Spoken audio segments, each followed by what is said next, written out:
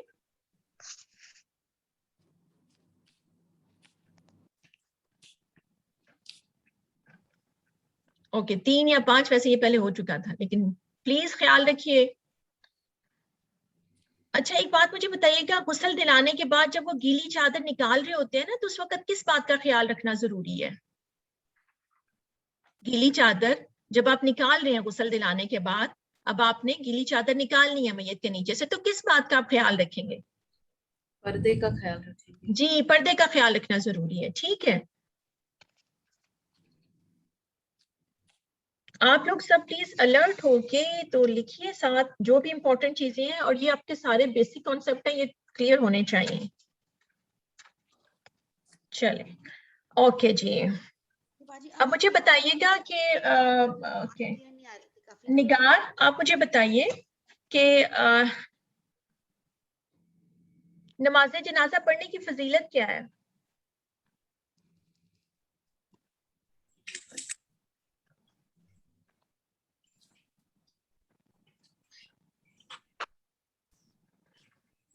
جی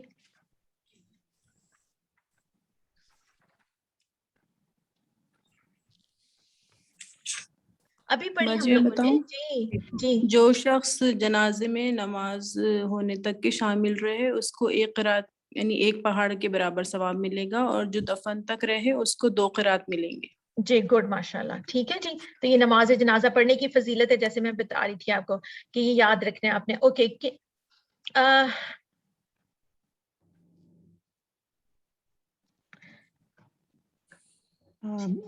باجی آگے ہم تھوڑا سا پڑھتے ہیں. باجی مجھے ایک چیز پوچھنی تھی یہاں پر، جو یہ حدیث ہے جو شخص اللہ سے ملاقات کو محبوب رکھتا ہے اللہ بھی اس کی ملاقات کو محبوب رکھتا ہے. تو باجی بات یہ ہے کہ اللہ سے تو ملاقات کو سب کا شوق تو سب کو ہے، پر موت تو کسی کو نہیں اچھی لگتی.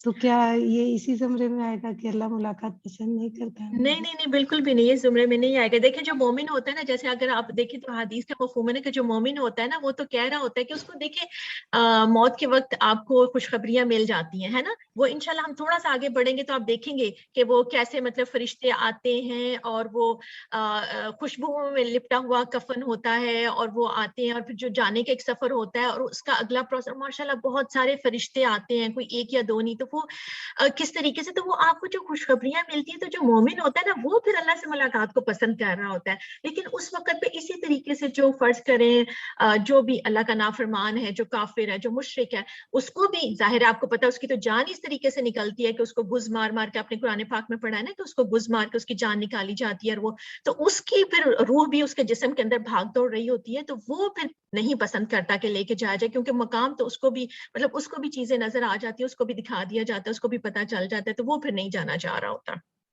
ٹھیک ہے جی جی تو یہ موت کے وقت کی بات ہو رہی ہے باجی کہ جی یہ موت کے وقت کی بات ہو رہی ہے. بالکل انشاءاللہ آپ دیکھیے گا، آپ جیسے آپ ٹاپک آگے آئیں گے نا، آپ کے یہ سارے انشاءاللہ یہ ساری چیزیں آپ کے کلیئر ہوں گی انشاءاللہ. بالکل فکر نہیں کریں انشاءاللہ. جی نماز جنازہ یہ ایک مسلمان کا حق ہے، فرض کفایہ. غسل، کفن اور دفن کی طرح مسلمان کی نماز جنازہ پڑھنا بھی فرض کفایہ ہے. علاقے کے کچھ لوگ یہ ادا کر دیں گے تو فرض پورا ہو جاتا ہے، لیکن اگر کوئی بھی ادا نہ کرے گا تو پھر سب گناہگار ہوں گے. اسی طریقے سے دعائے مغفرت، نماز جنازہ دراصل مرنے والے کے لیے دعائے مغفرت کے ساتھ ساتھ ایک سفارش اور ایک گواہی بھی ہے. اور اسی طرح زندوں پر میت کا یہ اہم اور آخری حق ہے، جسے یہ سوچ کر ہی ادا کر لینا چاہیے کہ آج اس کو ہماری دعاؤں کی ضرورت ہے، کل ہم بھی اسی جگہ پر بے بس پڑے ہوئے ہوں گے اور دوسروں کی دعاؤں کے محتاج ہوں گے. یہ خاتون جب فوت ہو جاتی ہے تو ان کے لیے یہ اللہم اغفر لہا وارحمھا وعافیھا، آپ کو پتہ ہی کہ یہ والی دعا پڑھنی چاہیے. فضیلت ہم کر چکے ہیں. غائبانہ نماز جنازہ ایسا غیر مسلم علاقہ جہاں کوئی مسلمان وفات پا جائے اور اس کی نماز جنازہ ادا کرنے والا کوئی نہ ہو، تو اس صورت میں کسی اور اسلامی ریاست میں چند مسلمان اس کی غائبانہ نماز جنازہ ادا کر سکتے ہیں، جس طرح کہ رسول اللہ صلی اللہ علیہ وسلم نے صحابہ کرام کے ساتھ حبش کے بادشاہ نجاشی کی غائبانہ نماز جنازہ پڑھائی. اچھا، نماز جنازہ سے اجتناب. احادیث کے مطابق جن کی نماز جنازہ نبی کریم صلی اللہ علیہ وسلم نے پڑھنے سے اعراض فرمایا، ان میں مندرجہ ذیل لوگ شامل ہیں.